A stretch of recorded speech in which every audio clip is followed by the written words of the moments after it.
In recent months, many Christian churches have been forcibly closed in the world's most populous Muslim nation. That's why it's ironic that despite the religious intolerance, some churches are acquiring their own buildings. Behind me is the biggest Christian church building here in downtown Jakarta, a rare sight in this country where many places of Christian worship are closed down by Muslim hardliners. It took the Indonesian Reformed Evangelical Church 16 years to gain permission to build this megachurch. Their story has a happy ending, but others are still struggling.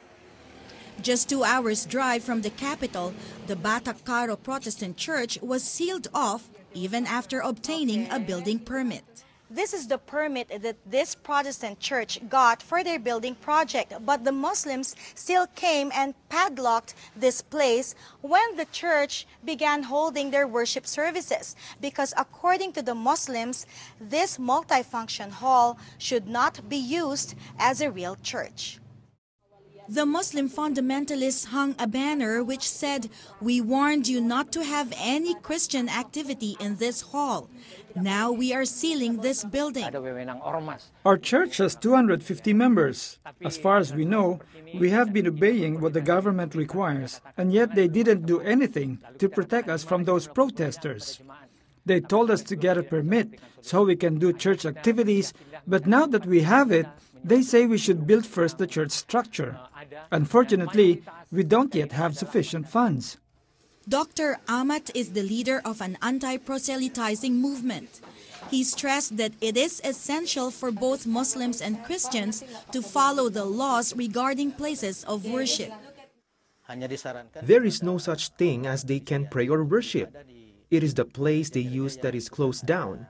They should not claim that houses are churches because they are not. In the same way, the Muslims cannot pray in a shop and say that is a mosque.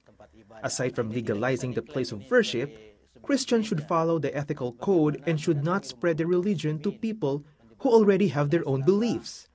That is when the fire ignites and conflict arises. Let us not fish from other ponds. Let us mind our own business, respect each other so we can live in harmony. Christians say they often worship in houses because the government rarely gives them permission to construct church buildings. And Pastor Rena Teti says their church is racial and ministers only to their own Batak Karo ethnic group. In the midst of this crisis, they have not given up meeting regularly. Every week, they come to this undisclosed place to pray and study God's Word. We need to be patient. We should not provoke the Muslims who sealed our place of worship.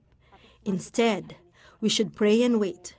We don't know how long it will take, but we believe God will vindicate us because nothing is impossible with Him. Lucille Talusan, CBN News, West Java, Indonesia.